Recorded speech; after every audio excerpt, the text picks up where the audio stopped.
Une soirée banale devenue infernale. Qui aurait cru qu'un jour nous finirions ainsi? Une nuit trop calme pour devenir si brutale. Ils sont repartis, leur mission accomplie.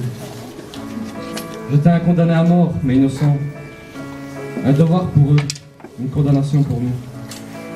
Je bois une gorgée et j'entends un bruit strident. La terreur s'insinue un petit peu partout. Une odeur de métal brûlant qui se répand. Et puis, mon corps qui de tout son long s'étend. Je n'entends rien mis à part ces bruits qui grondent. Est-il juste de devoir s'éteindre ici et d'avoir comme dernière vision du monde le regard terrorisé d'un peuple meurtri?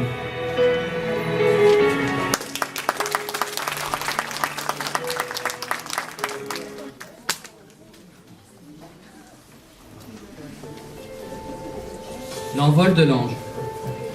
Certains la recherchent, d'autres la redoutent. La seule échappatoire sans aucun doute. Quand la mode est à l'humiliation, ce n'est pas toujours la meilleure solution.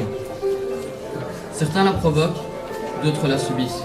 Différents, une raison pour qu'ils nous salissent, des insultes qui portent à préjudice, attendre la mort que quelqu'un réagisse. Certains sont au courant, d'autres sont sous le choc. Une lame, une corde, une drogue et quelques médocs. Le paradis aura un nouveau en stock. Un esprit contre un enfant, triste troc. Certains sont soulagés, d'autres sont affectés. Les criminels ne peuvent se rétracter. Les larmes des proches ne cessent de couler, tandis que celles de l'enfant se sont arrêtées.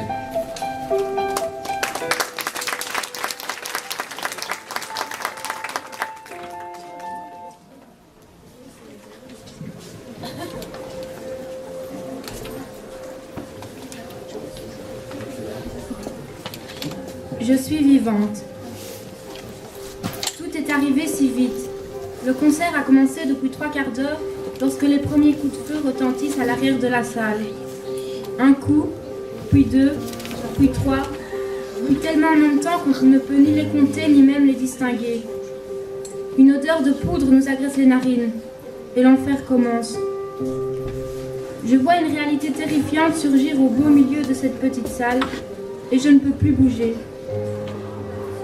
Les gens autour de moi s'affolent, mais je reste stoïque. J'entends des cris, des pleurs et des coups de feu. Toujours et encore des coups de feu. Un homme vêtu d'un simple t-shirt noir s'écroule devant moi. Son sang chaud vient gicler sur mon visage. Il tremble et des larmes coulent le long de son visage meurtri tandis qu'il essaye de se relever. Il a été touché dans les côtes. Je le sais à la façon qu'il a de se déplacer et au sang qui coule abondamment de son flanc droit. Je peux voir ses mains se refermer autour d'un collier et ses yeux prier pour qu'on l'épargne ce soir. Je sens alors une personne m'attraper le bras violemment. C'est une femme. Elle est assez petite et possède de longs cheveux noirs ébènes, sans doute une coloration. Ses yeux sont remplis de peur. Je peux voir ses lèvres me hurler quelque chose à la figure, mais aucun son n'en sort. Peut-être est-ce moi qui n'entends plus rien. Peu importe. Elle abandonne rapidement et court se mettre à l'abri je ne sais où. Les gens continuent de s'affoler dans cette petite salle. Certains se lèvent et se font aussitôt abattre. Des corps mutilés jonchent le sol. Et je ne sais pas ce qui ne va pas bien chez moi, mais malgré les centaines de questions qui se bousculent dans ma tête et la vue de ce carnage, je n'arrive toujours pas à bouger. Enfin, j'en vois un homme vêtu de noir. Il porte une arme dont je ne pourrais citer le nom et a des allures de psychopathe. Ses yeux sont gorgés de sang et il tremble de tout son corps. Il fait sans doute partie de ces gens qui n'ont jamais compris qu'ils confiaient leur âme à un groupe déterminé à exploiter leur ignorance. Un groupe de terroristes, comme on les appelle ici. Des personnes malheureuses recrutées par des gens qui pensent lutter pour une cause juste. Des fanatiques armés d'explosifs et sans aucune limite. Il recharge son arme sans difficulté malgré ses tremblements et recommence à tirer sans même regarder ses victimes, ressemblant plus à un robot programmé pour tuer qu'à un être humain. Les gens autour de lui s'écroulent les uns après les autres, morts ou blessés. Ses mains ne cessent de trembler et ses genoux s'entrechoquent à quelques reprises. Il tire aléatoirement sur tout ce qui bouge. Les ampoules suspendues au plafond éclatent les unes après les autres. Rien ni personne n'est épargné, pas même moi.